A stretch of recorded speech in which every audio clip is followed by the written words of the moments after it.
digandeng tangan kekasihnya, dirangkul pundaknya. Ini anak laki tidak tahu ibunya kayak diiris-iris jantungnya. Dia lihat tangannya yang keriput, ya Allah. Udah berapa lama tangan ini nggak dibawa sama anak ini? Udah berapa lama tangan ini nggak digandeng sama anak saya? Insya Allah. Kita merasa bangga akur merangkul istri kita, ibu kita ngelihat pundaknya. Udah berapa lama pundak ini nggak dirangkul seperti itu, ya Allah. Dulu aku berdandan secantik-cantiknya, ku dandankan anaknya, ku bawa di hadapan kawan-kawanku bangga. Look at my son. Oh, lihat anakku. Tapi dia tidak pernah berdandan rapi membawa aku ke hadapan teman-temannya. Lihatlah ibuku.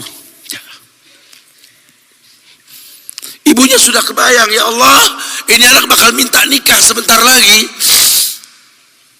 Yang wajar kalau orang nanam pohon pengen metik buah, wajar. Ini buah belum terasa, pohon sudah mau dibawa, kebayang tidak? Ya Allah. Mulai dia kebayang. Sehingga rasa-rasa seperti ini menjadi tumpukan rasa di hati orang tua kita, yang nanti pada akhirnya dia pun bakal kembali ke hadirat Allah, kita pun bakal kembali ke Allah, betul?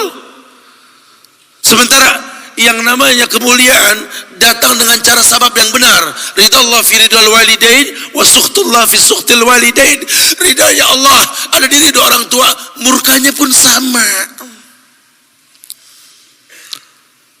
Islam memandang semua yang namanya ibadah, kalau landasannya betul, ujungnya itu surga. Tidak ada yang takut dengan kematian orang Islam ini. Karena semua ibadah yang dia lakukan berujung pada surga. Dan yang paling gampang ketika dia mau menaklukkan dunia, demi Allah, berkah orang tua dulu yang diambil. Ini dirasa oleh orang mulia yang Nabi katakan, innahu min ahlis sama, innahu min ahlis sama. Manhu? Siapa dia? Sahabat, manusia yang pernah hidup zaman sahabat tapi nggak ketemu Rasul, yang bernama Uwais Al-Qarni. Pernah dengar nama ini? Uwais Al-Qarni, pemuda miskin pengembala kambing di negeri Yaman. Padang tandus yang dia tinggal di situ, yang dia kesampingkan hidupnya untuk ibunya. Untuk ibunya. Tidaklah terucap kalimat satu yang ingin ibunya pengen, kecuali Uwais pasti akan melakukannya, apapun, dan ibunya cacat. Apa kata Uwais? Tidak akan pernah terlontar kata dari mulut ibuku kecuali kan kulakukan yang dia inginkan. Masya Allah.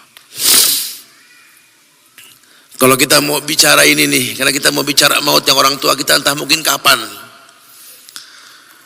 Ibunya cacat dan dia menomorduakan diri, yang penting orang tuanya dulu. Hingga satu waktu ibunya berkata, wahai Uwais, ibu sudah tua. Andai kematian mendatangi ibu, ada beberapa keinginan yang ibu pengen merasakan keinginan tersebut. Mungkin enggak ya? Apa bu? Katakan. Ibu pengen haji. Bengong, wes ya Allah bu. Ini Yaman, Hadramaut, yang sekarang saja pesawat itu bisa 3 jam menuju Saudi itu. 2 jam lebih lah menuju Saudi. Itu Jakarta Surabaya aja deket, sejam 40 menit palingnya. Ini lebih jauh lagi, kebayang berapa ratus kilo, berapa ribu kilo nggak tahu. Ya baiklah ibu. Kata Uwais, aku tidak pernah menolak permintaan ibuku, tapi kali ini aku tidak bisa menjawab karena mikir gimana caranya ini. Ibunya cacat, tinggal jauh, miskin pula dia.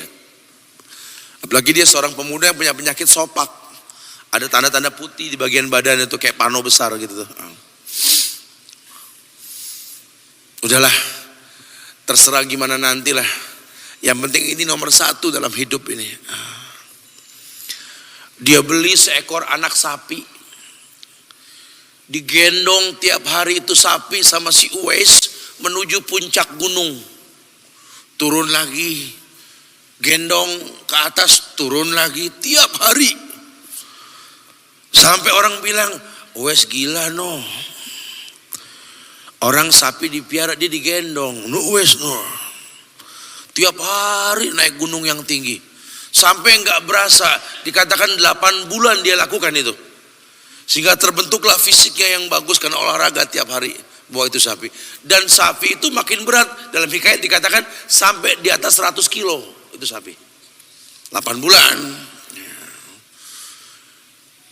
Kemudian dia tetap gendong ke atas dan dia yakin, bismillah, saya yakin. Sampailah bulan haji. Ibu naik ke pundakku. Digendong ibunya dari negeri Yaman. Subhanallah. Gak ada yang gak mungkin, lihat. Dibawa ibunya ke Mekah. Bertawaf di Ka'bah. Dunia menyaksikan. Bahkan hikayat mengatakan dia sempat bertanya kepada sahabat Abdullah bin Umar, aku telah menggendong ibuku dari negeri Yaman menuju Makkah, bertawaf di Ka'bah ini. Sudahkah aku membayar jasa ibuku? Apa kata sahabat Abdullah bin Umar? Bahkan satu hentakan napas pun ketika melahirkanmu belum terbayar. Bahkan satu hentakan napas pun ketika melahirkanmu belum terbayar. Dia selesaikan tawafnya. Selesai tawaf, dibawa ibunya ke makam Ibrahim untuk sholat 2 rakaat. Selesai sholat, dia angkat tangan, dia berdoa kepada Allah. Ya Allah, ampunkanlah ibuku ya Allah. Ampunkan ibuku ya Allah. Masukkanlah dia ke surgamu ya Allah. Masukkan dia ke surgamu ya Allah. Ibunya berbisik, Uwais, sudahlah, mintalah pada Tuhanmu ampunan untuk dirimu dan surga untukmu. Wallahi wahai ibu, Allah ampunkan kamu, Allah masukkan kamu ke surga, cukup untukku. Ridhomu yang kubutuhkan wahai ibu. Lihat, manusia saleh hasil doa Rabbi habli minas salihin. Lihat, makanya ketika Nabi mengatakan innahu min ahli sama, ini manusia penghuni langit. Umar, Ali, temui Uwais. Karena Uwais itu pernah mau ketemu sama Rasul, gak ketemu. Uwais izin sama ibunya setelah urusan haji beres, mau ketemu Rasul di Madinah. Kata ibunya, jangan lama-lama nak, ibu menantimu nak. Datang dia ke rumah Rasul. Ada Aisyah radhiyallahu anha. Kata Aisyah, Rasul sedang perang, susah kau temui dia. Kapan pulangnya Rasul? Mungkin beberapa hari atau mungkin saya tidak tahu. Sedih banget. Wah, insya Allah pengen ketemu Rasul di zamannya, nggak ketemu. Kalau bukan karena ibunya yang berkata, kalau tak kau temui, pulanglah ke ibumu. Karena ibunya menanti, mau nggak mau dia tinggalkan itu rumah Rasul. Kalau ibunya nggak ada, mungkin dia tongkrongi itu. Dia ingat ibunya menanti, dia tidak ingin orang tuanya mengeluh. Lihat, maka ketika ibunya meninggal, dia baru bisa keluar mengikuti rombongan Yaman ke Syam. Disitulah dia berjumpa dengan Umar ibn al-Khattab. Rombongan Yaman, betul. Kata Umar, apakah ada seorang pemuda di antara kalian yang bernama Uwais? Belum dong Uwais. Saya khalifah saya. Umar ngelihat ada tanda putih di bagian lengannya. Kenapa? Karena ketika dia berdoa minta yang terbaik buat ibunya, penyakit sopaknya hilang. Allah sisakan di bagian lengannya putih sedikit. Itu sebagai tanda yang Rasul mengatakan cirinya anak muda ini punya tanda sopak di bagian tangannya. Masya Allah. Kamu Uwais, ya Rasul pernah kirim salam, kamu tuh penghuni langit, jaga walisan khalifah. Jangan orang ada yang tahu siapa saya. Mohonkan istighfar kepada Allah buat kami. Wahai khalifah, kau yang lebih layak untuk beristighfar untukku. Manusia biasa, tidak. Rasul merekomendasikan kamu. Berdoalah pada Allah untuk kami baik. Setelah aku berdoa, anggaplah aku sudah tiada. Merendah. Manusia yang mengerti tercipta untuk beribadah. Lihat, kalau Uwais mengangkat tangan ke langit, langit bergetar. Apalagi cuma pekerjaan, apalagi cuma perusahaan kecil yang kita punya, apalagi cuma usaha-usaha kerental-kerentil yang kita usahakan. Ya Allah, ambil semua hartaku, ambil ya Allah, ambil semua titipanmu ini, ambil ya Allah. Tapi tolong jangan ambil kasihku pada kedua orang tuaku, ya Allah. Itu kebenaran. Apa artinya hidup tanpa ridho mereka?